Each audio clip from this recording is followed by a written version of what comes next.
ఒక్క మాట మీరు అర్థం చేసేసుకున్నారు కదండి. విశ్వవసు అంతటి వాడు ఆకాశంలోంచి కింద పడిపోయాడు స్పృహ తప్పి. అంతటి అందగత్తె. ఈవిడ కర్దమ ప్రజాపతిని సేవిస్తోంది. నేను ఇవాళ రేపు జరుగుతున్న పెళ్లిళ్ల గురించి చెప్పను. ఎందుకంటే భాగవతం చెప్తున్న నోటితో అవి చెప్పడం నాకు అసహ్యం. కానీ మీరు ఒకటి ఆలోచించండి, ఇంత సౌందర్య రాశి అయిన భార్య భర్తకి ఉపచారం చేస్తోంది. ఆయన ఏం చేస్తున్నాడు? తపస్సు పాటిస్తున్నాడు, నియమములు పాటిస్తున్నాడు. భర్త తపస్సు పాటించి నియమములు పాటిస్తే భార్య ఏం చెయ్యాలి? ఆవిడ అవే పాటించాలి. ఆయన భూశయనం చేస్తున్నాడు, ఆవిడ భూశయనం చేస్తోంది. ఆయన తపస్సు చేసుకుంటున్నాడు, ఆవిడ ఆయనకి కావలసినటువంటి ఫలాలు, ఆ సమయానికి కావలసిన పువ్వులు, ఆ సమయానికి కావలసిన తేనె అందిస్తోంది. ఆయనకి బాహ్య స్మృతి లేదు, తపస్సు చేసుకుంటూ పొంగిపోతున్నాడు. ఈవిడ ఇటువంటి భర్త దొరికాడని పొంగిపోయి ఆయన అనువర్తిస్తోంది. ఒక రాచసౌధంలో పెరిగి దాసదాసీజనము చేత సేవలందుకున్నటువంటి స్త్రీ తన భర్తకి సేవ చేయడానికి నిర్మానుష్యమైన ఒక ఆశ్రమములో భర్తకి సేవ చేయడంలో అలిసిపోయి, ఒక అంగరాగం లేదు, ఒక పన్నీటి స్నానం లేదు, కేశపాశమునకు సుగంధ తైలం లేదు, ఏవీ లేవు. ఆ తలస్నానాలు చేసి చేసి చేసి చేసి నల్లటి జుట్టు ఎర్రగా అయిపోయింది. అదంతా జటలు కట్టేసి ఆ జుట్టు జటలు కింద వేలాడుతోంది. ఆవిడ శుష్కించిపోయి శల్యం అయిపోయింది, అంత సన్నపడిపోయింది. ఒకనాడు దేవహూతి చూడడానికి ఎంత అందంగా ఉండేదో ఇప్పుడంతా శుష్కించిపోయింది. వ్యాసుల వారు ఎంత గొప్ప ఉపమానం వేశారో తెలుసా అండి? పార్వతీదేవి పరమశివుని సేవించినట్లు. ఆవిడ అపర్ణ అయితే అప్పుడు పరమశివుడు సంతోషించాడు. ఈవిడ అంతగా సృష్టించిపోయాక ఒకరోజు తపస్సులోంచి లేచి నడుస్తూ ఎందుకో ఇలా చూశాడు దేవహూతి వంక. ఆవిడ శరీరాన్ని చూసి ఆశ్చర్యపోయాడు. నేను ఒకనాడు ఈవిడ సౌందర్యాన్ని వర్ణన చేశాను. నా కోసం తపించడంలో, నా కోసం పరిశ్రమించడంలో, నా కోసం ఇన్ని ఏర్పాట్లు చేయడంలో ఈవిడ ఇవాళ ఇలా అయిపోయింది అని, దేవహూతి నీ సేవలకి నేను సంతోషించాను కాబట్టి ముందేది ధర్మము. ఇద్దరూ కలిసి ఈశ్వరార్చన నిపుణులయ్యారు. నీకు నా వలన తీరవలసిన కోరికేమి అని ఆవిడంది. ఒక సౌశీల్యవతురాలైనటువంటి స్త్రీ భర్త వలన ఏ సుఖాన్ని కోరుతుంది? సంతానవతి అయి తాను తల్లి కావాలని కోరుకుంటుంది. ఈశ్వర, మీరు నాకు పతిదేవులు, మీరు నన్ను కరుణించి నేను తల్లినయ్యేటటువంటి అదృష్టాన్ని నాకు కటాక్షించండి. అంటే వాళ్ళు ఎంత ధర్మబద్ధమైన కామమును అనుభవించారో చూడండి, తల్లి అగుట కొరకు. ఆయన అన్నాడు తప్పకుండా అని. ఆయన ఒక అందమైన మాట చెప్పాడు. నీకు నేను చూడడానికి ఇలా ఒక ఆశ్రమంలో జటలు కట్టుకుని ఉరప్పంజరం పైకొచ్చేసి ఒక నారపంచ కట్టుకుని ఎప్పుడు దండకమండలాలు పట్టుకుని చాలా వెర్రివాళ్ళ, తపస్సు చేసుకుంటున్న వాళ్ళ, ఏ భోగభాగ్యాలు లేని వాళ్ళ, అట్టే మాట్లాడితే ఎప్పుడు భూషయనం చేస్తూ నేల మీద పడుకునే వాళ్ళ నేను కనపడుతున్నాను కదా. నాకున్న భోగాలు ఎటువంటివో తెలుసా దేవహూతి? ఈ భూమి యందు సార్వభౌములమని ఈ సమస్త భూమండలాన్ని ఏలగలమన్న చక్రవర్తులకు లేని భోగములు నాకున్నాయి. ఎక్కడివో తెలుసా అని చెప్తున్నాడు చూడండి. మానిత ధర్మ మార్గ మహిమస్ఫుట భూరి తపస్సమాధి విద్యాని భృతాత్మయోగ సముపార్జిత విష్ణు కటాక్ష లబ్ధ శోభానగా దివ్య భోగ బహుభద్ర వితానము అస్మదీయ సేవానరతిన్ లభించు అనివారణ నిత్తును దివ్య దృష్టియం. నేను నిరంతరము శ్రీమన్నారాయణుణ్ణి సేవించాను, అపారమైన భక్తితో యోగాన్ని అవలంబించాను, గొప్ప తపస్సు చేశాను. దాని చేత నాకు ఈశ్వరానుగ్రహంగా యోగశక్తి చేత కల్పింపబడవలసినటువంటి భోగోపకరణములున్నాయి. అవి సామాన్యులకు దొరికేటటువంటివి కావు. వాటిని నేను నా తపశ్శక్తితో సృజిస్తున్నాను. అవి ఇతరులకు కనపడవు కూడా. అటువంటి వాటిని చూడడానికి వీలైన దివ్య దృష్టిని నీకు ఇస్తున్నాను, చూడా భోగోపకరణములనని దివ్య దృష్టిని ఇచ్చాడు. ఇస్తే ఆవిడ తెల్లపోయింది. ఒక పెద్ద భవనం ఒకటి వచ్చింది. ఆ భవనములో గొప్ప గొప్ప శయ్యామందిరములు.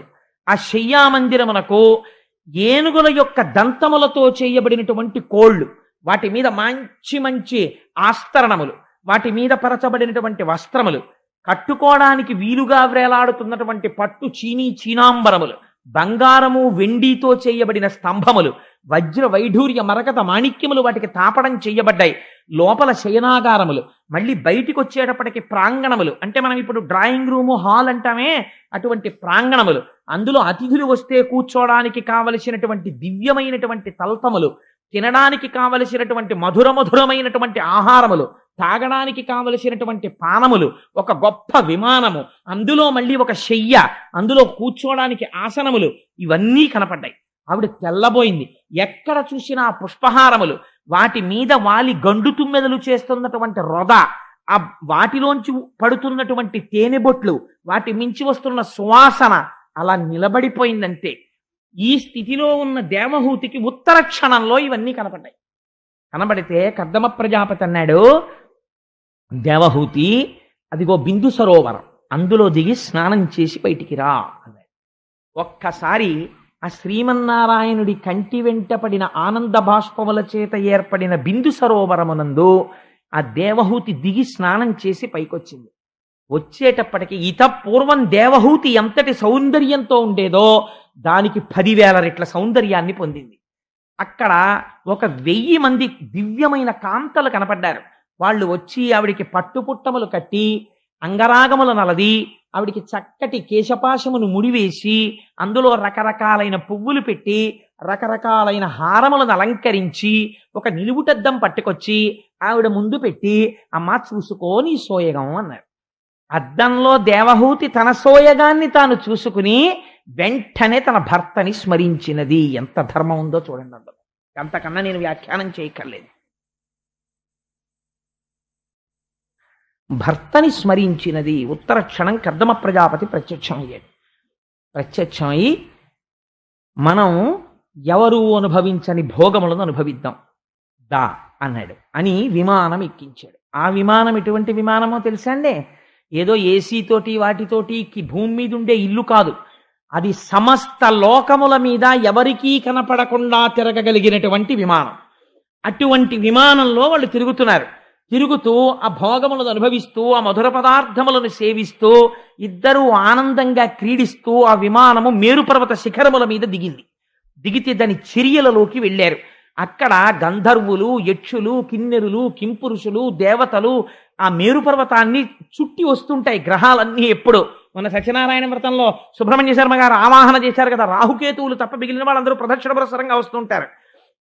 ఆ మేరుపర్వత చర్యలలో దేవహూతితో కలిసి కొన్ని సంవత్సరములు అలా భోగములను అనుభవిస్తూనే ఉన్నాడు. ఆ విమానములలో తిరుగుతూనే ఉన్నాడు. సంసారము కూడా అంతే, భోగములను అనుభవిస్తూనే ఉన్నాడు. అలా అనుభవిస్తూ ఉండగానే వాళ్ళకి 90 ఆడపిల్లలు పుట్టారు. 90 ఆడపిల్లలు పుట్టిన తర్వాత 9వ పిల్ల పుట్టిన తర్వాత కర్దమ ప్రజాపతి అన్నాడు, మనం ఎన్నాళ్ల నుంచి భోగం అనుభవిస్తున్నామో నీకు గుర్తుందా దేవహూతి అన్నాడు. అంటే ఆవిడంది, అయ్యో క్షణంలా గడిచిపోయిందండి సమయం. 90 ఆడపిల్లలు పుట్టేశారు, పెద్ద పిల్ల పెళ్ళిడికి వచ్చేస్తోంది, జ్ఞాపకమే లేదు చూశారా, కాలము క్షణంలా గడిచిపోయింది. సంసార భోగమునందున్న వాడికి అలాగే గడిచిపోతుంటుంది. కాలము నడిచి వెళ్ళిపోతూ ఉంటుంది. వృద్ధాప్యం వచ్చేస్తుంది, కొడుకు ఉద్యోగం రావాలి, మనవణ్ణి చూడాలి, కోరికలు కోరుతూనే ఉంటాడు. కాలం నడిచిపోతుంది, శరీరం జర్జరీభూతం అయిపోతుంది. కర్దమ ప్రజాపతికి మనకి తేడా ఎక్కడా? ఇన్ని భోగములను అనుభవిస్తూ ఇవి భోగములు కాదని మనసులో నిరంతరము తలుచుకుంటున్నాడు. వైరాగ్యము బాగా ఏర్పడుతోంది. అస్తమానం భార్య దగ్గరికి వెళ్ళి ఏమిటి భోగాలని ఆయన ఏం అనలేదు, అలా అనక్కర్లేదు కూడా. ఇక్కడ ఉండాలంతే వైరాగ్యం. అది పండిన నాడు భార్యకు చెప్పి వెళ్ళిపోవాలంతే, అప్పటి వరకు చెప్పక్కర్లేదు కూడా. అందుకని ఆయన అన్నాడు, చాలదా అనుభవించిన భోగాలు, ఇవే మార్చి మార్చి మార్చి మార్చి అనుభవిస్తామంతే. ఇలా అనుభవిస్తూ పోతే ఒకనాడు కాలమునందు ఈ శరీరం పడిపోతుంది, అప్పుడు మనం ఉద్ధరించబడం. అందుకని దేవహూతి, నేను సన్యాసం తీసుకుని వెళ్ళిపోతున్నాను. నీ తండ్రికి నేను వివాహ సమయంలో మాట ఇచ్చాను, సంతానము కలిగే వరకే దేవహూతితో ఉంటానని. 90 ఆడపిల్లలు పుట్టారు. అందుకని నేను వెళ్ళిపోతున్నాను సన్యాసానికి. ఎందుకని అంటే లోపల వైరాగ్యం బలపడినది. ఎందుచేత? నిరంతరము భోగం ఇది కాదని పరిశీలన చేయుట చేత. అందుకని సన్యాసానికి వెళ్ళగలిగాడు. ఇప్పుడు చూడండి గృహస్థాశ్రమాన్ని ఎలా వాడుకోవాలో వాడాడు కర్దమ ప్రజాపతి. ఇదే నేను ముందు చెప్పిన ఉపోద్ఘాతం. ఈ మాట అంటే ఆవిడంది నిజంగా ఎంత గొప్ప మాట అండి ఆవిడంది. అపరతి పుట్టెయి ఇహ సుఖానుభవంబులయందు మున్నునే చపలత కామభోగరతి సంగము కోరి మహాత్మా నిన్ను అచ్చపు తలపొప్పగా తెలియజాలకయున్ వరించుటన్ భవత్కృప ఫలించే ముక్తి నిన్ను కేవల భక్తి భజింపకల్కతే. అరే ఏం ఆశ్చర్యమయ్యా! ఇద్దరం కలిసే భోగం అనుభవించాం, ఇద్దరం కలిసే సుఖాలు అనుభవించాం, ఇద్దరం కలిసే విమానంలో తిరిగాం, ఇద్దరం కలిసే పిల్లల్ని కన్నాం. నువ్వు పైకి చెప్పలేదు, భోగం అనుభవిస్తున్నప్పుడల్లా ఇది భోగము కాదని లోపల పరిశీలన చేశావు. ఇంత వైరాగ్యానికి వచ్చేసావు. వచ్చేసి నేను సన్యాసం తీసుకుంటానని వెళ్ళిపోతున్నావు. నీ వంటి మహాత్ముడితోనే నేను ఇంతకాలం ఉన్నాను, నాకు అసలు ఈ ఆలోచనే రాలేదు. అందుచేత అసత్పురుషుడితోటి ఉన్నంత మాత్రము చేత భోగమునందు ఉండిపోవడం సహజం. సత్పురుషుడితో కలిసి నేను సంసారము చేస్తూ కూడా నీకున్న ఆలోచన నాకు రాకుండానే నా జీవితం వెళ్ళిపోతోంది. నువ్వేమో పండిపోతున్నావు. పండిపోయి ఇవి భోగములు కాదు తుచ్చములు అని స్థిర నిర్ణయానికి వచ్చేసి గొప్ప వైరాగ్య సంపత్తితో వెళ్ళిపోతున్నావు. నిన్ను ఆపను. ఎందుకని? నువ్వు పండిపోవడమే కావలసింది. పండాలి గృహస్థాశ్రమంలోకి వచ్చినందుకు. కానీ ఒక్క కోరిక, నాకు 90 ఆడపిల్లల్ని ఇచ్చావు, ఇప్పుడు వీళ్ళకి యోగ్యమైన వరుల్ని తేవాలి. నేనా ఆడదాన్ని, నాకా ఏమీ తెలియవు. ఇన్నాళ్ళు నీ వెనక నీ నీడలో నా భర్త ఇంత గొప్పవాడని తిరిగిశాను. ఇప్పుడు నువ్వు ఉన్న పళంగా సన్యసించి వెళ్ళిపోతే ఈ ఆడపిల్లలకి నేను ఎలా సంబంధాలు చూడను? అందుచేత ఇంటికి రక్షణగా నాకొక్క కొడుకుని కటాక్షించి వెళ్ళిపో. ఆ కొడుకు మళ్ళీ నన్ను సంసార లంపటమునందు తిప్పేవాడు కాకూడదు. నువ్వు వెళ్ళిపో సన్యాసానికి, కానీ ఆ కొడుకు నన్ను ధరించేవాడు కావాలి, నన్ను కూడా జ్ఞానము వైపుకి తిప్పేవాడు కావాలి. అటువంటి వాడు, కూతుళ్ళని గట్టెక్కించగలిగిన వాడు ఒక కొడుకునిచ్చి వెళ్ళిపోవయా.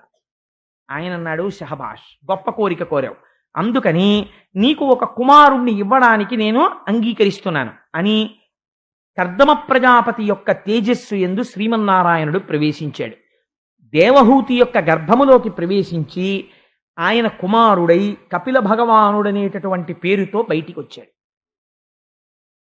కపిల మహర్షి జన్మిస్తే భగవానుడు కపిల రూపంలో దేవహూతి కడుపున పుడితే ఆశ్చర్యం ఏమిటో తెలుసా అండి? సంతోషం ప్రకటించడానికి చతుర్ముఖ బ్రహ్మగారు వచ్చారు. ఎవరితో? మరీచి మొదలైన మహర్షులతో. నువ్వురా నాయనా కొడుకు అంటే కర్దమ ప్రజాపతి, నిన్ను నేను సృష్టించి ఒక మాట చెప్పాను, ప్రజోత్పత్తి చెయ్యి అని చెప్పాను. నువ్వు కేవలము ప్రజోత్పత్తి చేస్తూ ఉండిపోలేదు, గృహస్థాశ్రమములోనికి వెళ్ళి ప్రజోత్పత్తి చేసి ధర్మబద్ధమైన భోగమును భవించి భోగమును విచారణ చేసి వైరాగ్యమును పొంది వైరాగ్యము వలన సన్యసించుటకు సిద్ధపడి భార్య కోరిక తీర్చడానికి కొడుకుని జనింపచేసి ఈశ్వరుణ్ణి కొడుగ్గా పొందావు. అదిగో స్వామి యొక్క పాదములలో చూశావా? హలరేఖ కనపడుతోంది, నాగలి అంకుశం కనపడుతోంది, పద్మం కనపడుతోంది. శ్రీమన్నారాయణుడే నీ కొడుకుగా జన్మించాడు. నీలాంటి కొడుకుని కని నేను తరించిపోయానయ్యా అన్నాడు. ఇది గృహస్థాశ్రమంలో ప్రవర్తించవలసిన విధానం. అందుకని కర్దమా, నేను పరమానందాన్ని పొందుతున్నాను. కపిలుణ్ణి సేవించి నీ భార్య దేవహూతి మోక్షాన్ని పొందుతుంది. నువ్వు సన్యాసాశ్రమంలోకి వెళ్ళి నువ్వు పొందుతావు. ఈశ్వరుడే ఇంట్లో పుడితే బయటికి వెళ్ళిపోవడం ఎందుకండి సన్యాసాశ్రమానికి? అంటే ఇంకా తన ఇల్లు అన్న భావనతో ఉండడానికి వీల్లేదు. నేను నాది అన్నదేదీ లేదు.